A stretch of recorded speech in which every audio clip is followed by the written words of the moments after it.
ಈ ದುಸ್ಥಿತಿ ಬಂದಿದೆ ಅಂತ ಹೇಳ್ತಾ ಇದ್ದಾರೆ. ಹೈಕಮಾಂಡ್ ರಾಜ್ಯಕ್ಕೆ ಉಸ್ತುವಾರಿ ನೇಮಿಸುವಾಗ ಪ್ರಾಮಾಣಿಕರನ್ನ ನೇಮಕ ಮಾಡಲಿ.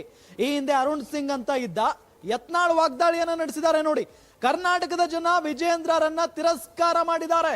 ಪಕ್ಷದ ಹೈಕಮಾಂಡ್ ಪೂಜ್ಯ ತಂದೆ ಮಗನ ವ್ಯಾಮೋಹವನ್ನ ಬಿಡಬೇಕು.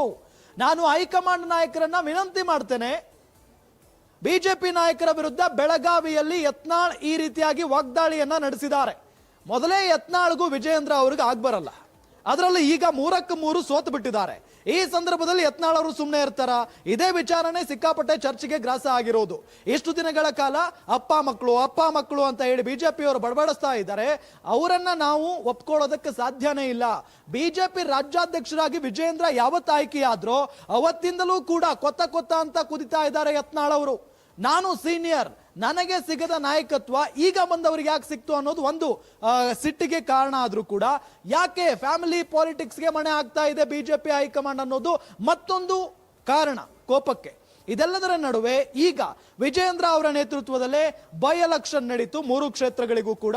ಆದ್ರೆ ವಿಜಯೇಂದ್ರ ಅವರು ಬಹಳ ಆತ್ಮವಿಶ್ವಾಸದಿಂದ ಇದ್ರು. ಆದ್ರೆ ಇಲ್ಲಿ ಎಲ್ಲೋ ಒಂದ್ ಕಡೆ ಈ 3 ಕ್ಷೇತ್ರಗಳಲ್ಲಿ 2 ಸೋತಿದ್ರು ಕೂಡ ಏನೋ ಒಂದು ಅಂದ್ರೆ ಬೇರೆ ಬೇರೆ ಫ್ಯಾಕ್ಟರ್ಗಳಿಂದ ಸೋತಿರಬಹುದು ಅಂತ ಹೇಳಿ ಸೈಲೆಂಟ್ ಆಗಿರ್ತಾ ಇದ್ರೇನೋ. 3ಕ್ಕೆ 3 ಕ್ಷೇತ್ರಗಳನ್ನ ಸೋತು ಬಿಟ್ಟಿದ್ದಾರೆ ಬಿಜೆಪಿ ಅವರು. ಇದರಿಂದ ಸ್ವಪಕ್ಷದ ಬಂಡಾಯ ನಾಯಕರಿದಾರಲ್ಲ ಅವರಿಗೆ ಅಸ್ತ್ರ ಸಿಕ್ಕಂತಾಗ್ಬಿಟ್ಟಿದೆ.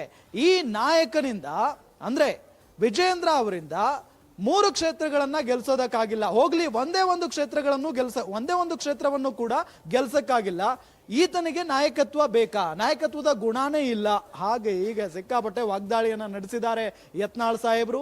ಜೊತೆಗೆ ಹೈಕಮಾಂಡ್ ನಾಯಕರಲ್ಲಿ ವಿನಂತಿಯನ್ನ ಕೂಡ ಮಾಡಿಕೊಂಡಿದ್ದಾರೆ, ರಾಜ್ಯಾಧ್ಯಕ್ಷನನ್ನ ಬದಲಾಯಿಸಬೇಕು ಅನ್ನೋ ನಿಟ್ಟಿನಲ್ಲಿ. ಮೊದಲಿಂದಾನು ಅವರ ಕೂಗು ಅದೇ ಇದೆ.